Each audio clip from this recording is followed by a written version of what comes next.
আজকে মেরিল প্রথম আলোর অ্যাওয়ার্ড অনুষ্ঠানটি হয়ে গেল। এটা কি পুরস্কারের অনুষ্ঠান নাকি তিরস্কারের অনুষ্ঠান ছিল? আমি কিছুই বুঝলাম না। এই বিষয় নিয়ে একটু আলোচনা করব। সবাইকে বলবো শেষ পর্যন্ত ভিডিওটি প্লিজ দেখবেন এবং প্রতিবাদ স্বরূপ ভিডিওটাকে বেশি বেশি শেয়ার করে দিবেন।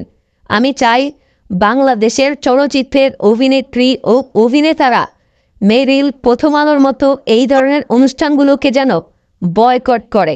বাংলাদেশের সবাই অধীর আগ্রহ নিয়ে অপেক্ষায় ছিল কখন প্রহেলিকা সিনেমার জন্য সেরা অভিনেত্রী হিসেবে বুবলি আপুর নামটি ঘোষণা করবে, অথচ পুরো জাতিকে হতাশ করে সেখানে পুরস্কৃত করা হলো নুসরাত কিনরোজ তিশাকে।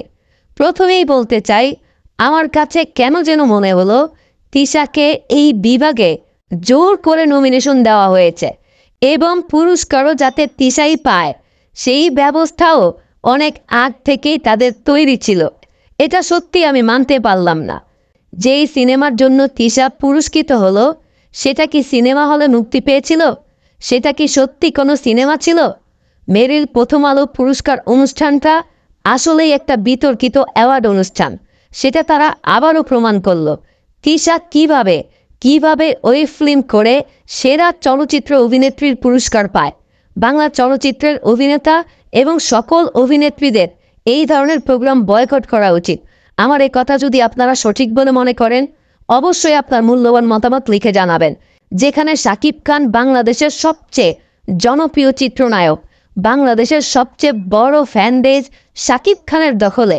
শাকিব খানের দখলে এত বড় একটা ফ্যান বেজ থাকার পরেও সেই দর্শকদের মতামতেই যদি বিচার করে শাকিব খানকে ফেল দেখানো হয়, তাহলে এই অনুষ্ঠানের প্রতি কারো কি কোনো আস্থা থাকে?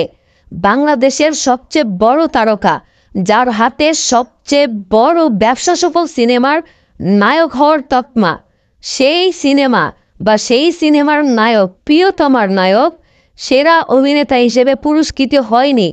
এটা সত্যি আমাদের জন্য লজ্জার, আমাদের জন্য দুঃখের, আমাদের জন্য কষ্টের। প্রিয়তমাতে শাকিব খানের যে লুক ছিল, যেই অভিনয় ছিল শাকিব খানের, অথচ তিনি সেরা অভিনেতা হিসেবে বিজয়ী হননি। বলেন কেমনটা লাগে? বুবলি আপু প্রহেলিকা সিনেমায় যে চমৎকার অভিনয় করেছে, দেশের এবং দেশের বাইরে ব্যবসায়িক দিক থেকে প্রহেলিকা সিনেমা ছিল অন্যান্য সিনেমার চেয়ে অনেক এগিয়ে। অথচ সেরা অভিনেত্রী হলো যেই সিনেমা কবে মুক্তি পেয়েছে, কোথায় মুক্তি পেয়েছে ঠিকমতো জানতেই পারলাম না, সেই সিনেমার নায়িকা হয়ে যায় সেরা চলচ্চিত্র অভিনেত্রী। ব্যাপারটা যেন একটা তামসা খেলা। বোঝাই যায় তারা তাদের পছন্দ মতো লোকজনকে বেছে বেছে পুরস্কৃত করবে, সে তাদের সিনেমা চলুক বা না চলুক। সিনেমা হলে এসব সিনেমা মুক্তি পাক বা না পাক, সেই সিনেমাগুলোর নাম দর্শক জানুক বা না জানুক। সর্বশেষ বলতে চাই, এই ধরনের প্রোগ্রাম দেশের প্রকৃত মেধাবীদেরকে নিরুৎসাহিত করবে, যা আমাদের জন্য খুবই হতাশার। যারা ভিডিওটি শেষ পর্যন্ত দেখলেন সকলকে অসংখ্য ধন্যবাদ। আমার এই কথাগুলো যদি আপনাদের কাছে ঠিক বলে মনে হয়, প্লিজ একটি লাইক দিয়ে দয়া করে ভিডিওটি শেয়ার করে দিবেন। আর যাচ্ছি, দেখা হবে আবার নতুন কোনো বিষয় নিয়ে। সেই পর্যন্ত সবাই ভালো থাকবেন। আসসালামু আলাইকুম, আল্লাহ হাফেজ।